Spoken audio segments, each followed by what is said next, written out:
Дами и господа, на днешния най-български празник ви представим Александър Стоянов, доктор на историческите науки от БАН, преподавател по история в класическата гимназия, автор на няколко книги, изследващи болезнената тема за българските национални катастрофи и военната история.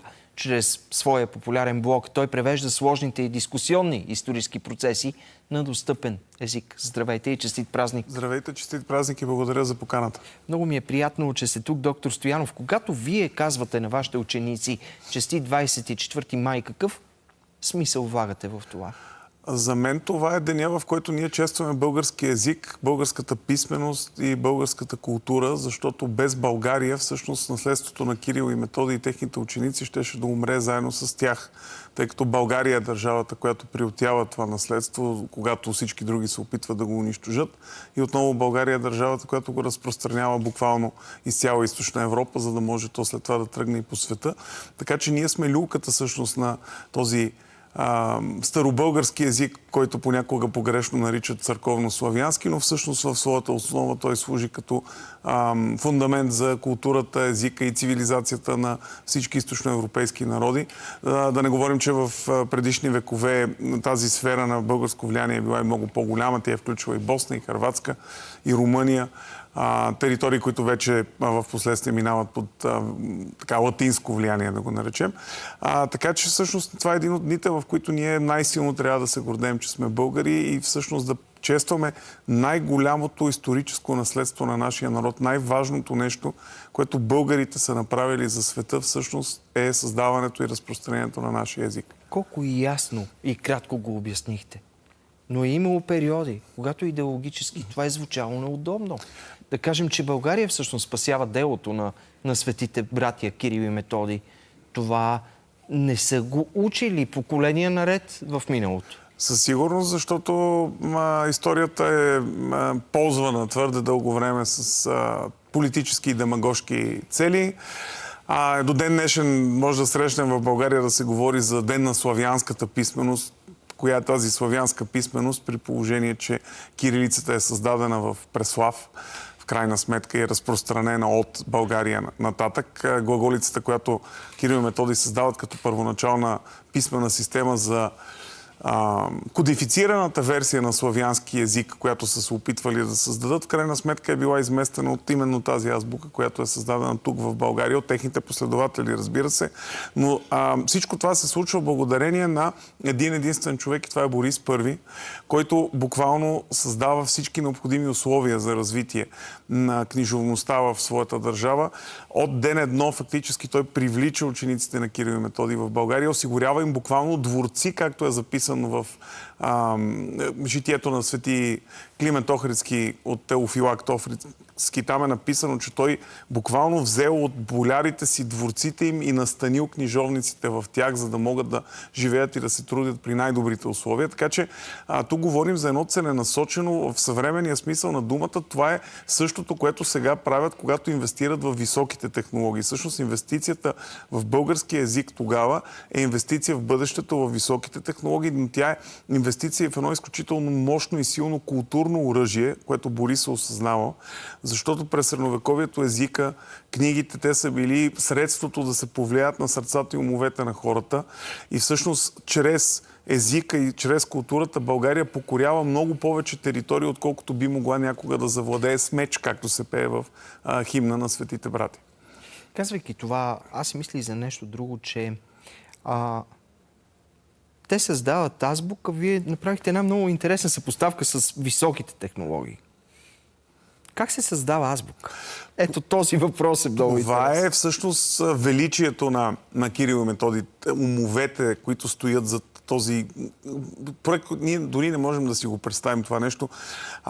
Те взимат фактически един набор от много диалекти и езици, защото няма славянски език.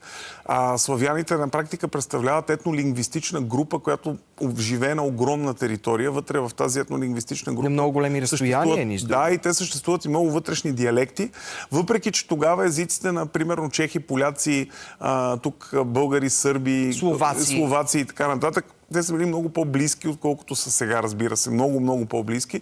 Но пак става въпрос за огромни различия, които те трябва да изчистят и на практика да дестилират един вариант на език, който да е достатъчно разбираем от всички тези народи, за да може да бъде прилаган спрямо тях. Константин Кирил Философ е гений. Той е гениален. На практика той владее свободно поне 5 езика, като буквално научава иврит за 6 месеца, за да може да спори с хазарските равини на собствения език, когато води богослужебни спорове между християнство и юдаизъм в средата на 9 век. Така че той буквално е гениален. Той завършва еквивалента на гимназия на 14 и написва първата си книга. На 21 е все едно доцент, а на 24 все едно е професор по съвременни стандарти.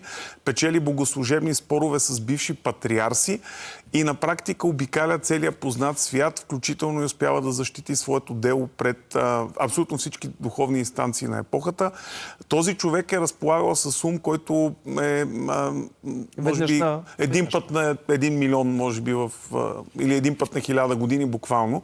Така че без него това дело нямаше да може да се случи. Тоест ние едновременно трябва да отдадем дължимото на светите братия, които са постигнали тази огромна, тежка, трудна задача и същевременно да признаем, че без българите тяхното наследство всъщност щеше да изчезне, защото остана и за гръкоязичните и за латиноязичните е било много по-удобно да няма славянска алтернатива на Светото писание, за да може в крайна сметка чрез езика и културата тези народи да бъдат асимилирани. Това е бил плана и на Византия, по принцип да асимилира България чрез гръцки език. Всъщност Борис, приемайки учениците, вкарва в България средството, с което да се противодейства на грецизацията и да превърне България на практика в отделен културен център, който е абсолютно независим както от Рим, така и от Константинопол. Как се преподава история в ерата на TikTok и ChatGPT? Трудно, но честно казано един от най-лесните начини е като използваш всъщност TikTok и ChatGPT и също така правиш исторически мимове, правиш подкасти, нещо, което аз тук с моя партньор в престъпленията Деси правим вече от няколко месеца успешно. Трябва да ги направиш на езика на хората, за които искаш да я преподаваш. Не може да преподаваш история като преди 20 години, 50 години, 100 години. Смисъл такъв, тя също е жива наука, която трябва да се адаптира към аудиторията, също както изкуството се адаптира към аудиторията. А когато виждате колко лесно се пренаписва историята в днешния свят, с цел да се повлияе на големи групи от хора, за да приемат някаква манипулация, вътрешния ви глас какво ви казва? По принцип, какво е средството да се изправи срещу това? За своя лична кауза съм превърнал да се боря с дезинформацията в историята. Това е причината за всички книги, които пиша, за цялото ми участие в публичното пространство, което си позволявам от гледна точка на типично, по принцип, за академичен работник у нас. Идва отпора през образованието. Единственият начин да се борим с фалшифицирането на историята е като се ограмотяваме исторически и между другото не е нужно много.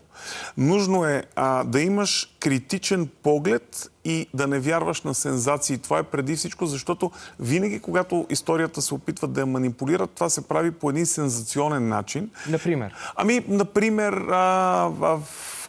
то са най-различни глупости от типа, например, френския крал, измислено име на френски крал, който щял да даде дъщеря си на Тервел за това, че бил спасил Европа от Арабия.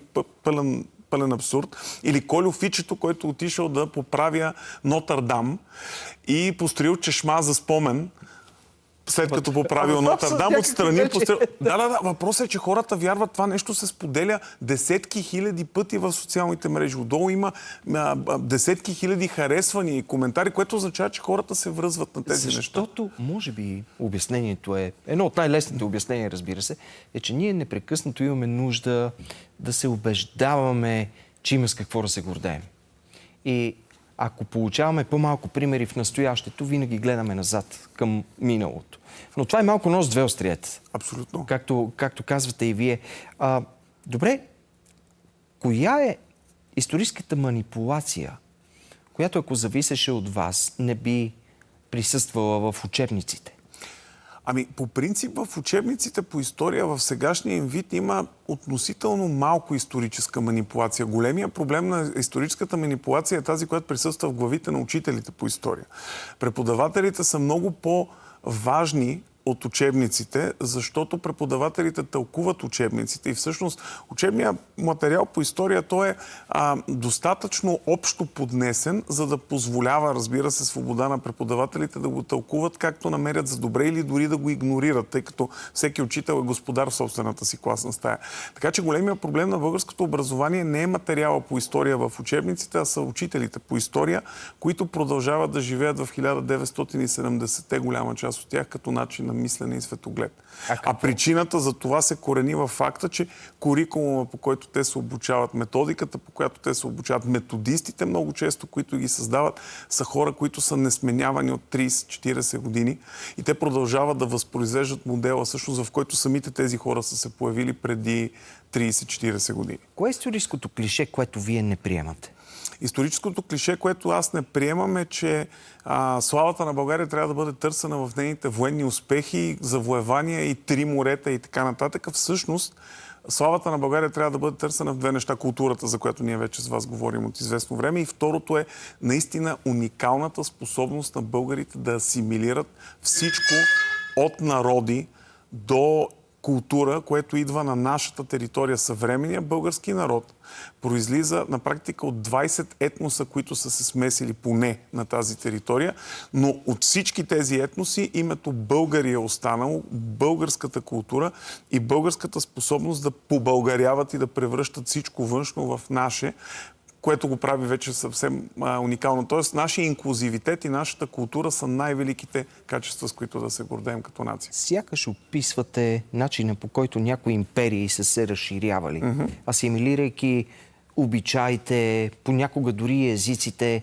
на народите, които са попадали под тяхна власт. Но защо България не се превръща в империя, която да оцелее през вековете?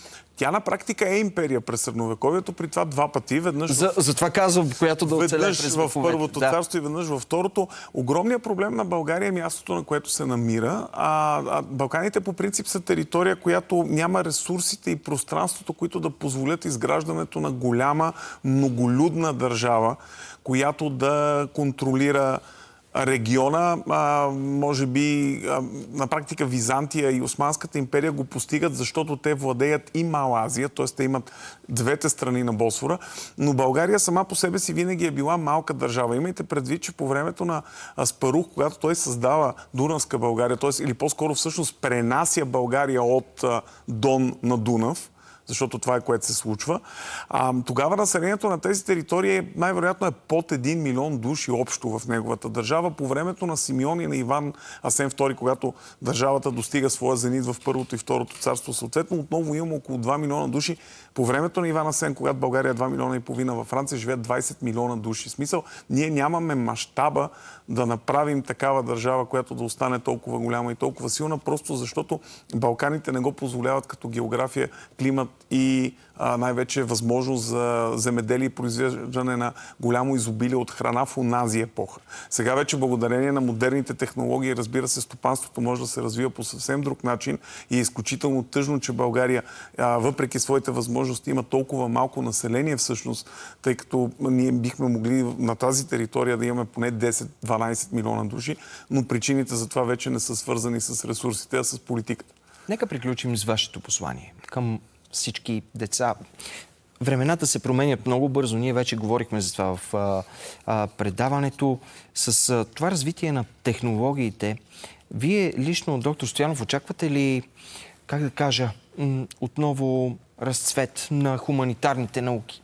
Защото виждаме, че математическите науки в момента хората, които упражняват тези професии, са сред първите засегнати от новата вълна на изкуствения интелект. Очаквате ли отново завръщане към хуманитарните науки, към думите, към историята? Абсолютно съм сигурен, че през следващите 20 години хуманитаристиката ще стане изключително важна и то не като история, а хуманитарните науки като един такъв многофасетен компонент, защото историята вече сама по себе си няма смисъл. Тя винаги трябва да бъде комбинирана с икономика, с география, с литература, музика, култура. Въобще целият диапазон на хуманитарните науки, но в свят, в който тепърва тенденциите към издигане на авторитаризми, към политически кризи, към изключително сериозни трансформации в социалните слоеве ще вървят през следващия половин век, светът ще има нужда от хуманитаристиката, която да обяснява тези процеси, да показва как те са протичали преди, как ще протичат в бъдеще. А що се отнася до младите хора, които може би ни гледат в момента, най-важното нещо в историята не е кога и как, а защо. И това е въпросът, който трябва да си задавате винаги. И с въпроса защо всъщност историята ще успее да оцелее и в епохата на дигиталните технологии. Беше ми изключително приятно, между другото и за журналистиката. Най-важният въпрос винаги е свързан с защо. Доктор Александър Стоянов, гост в 120 минути, е ни реклами време и се връщаме обратно тук.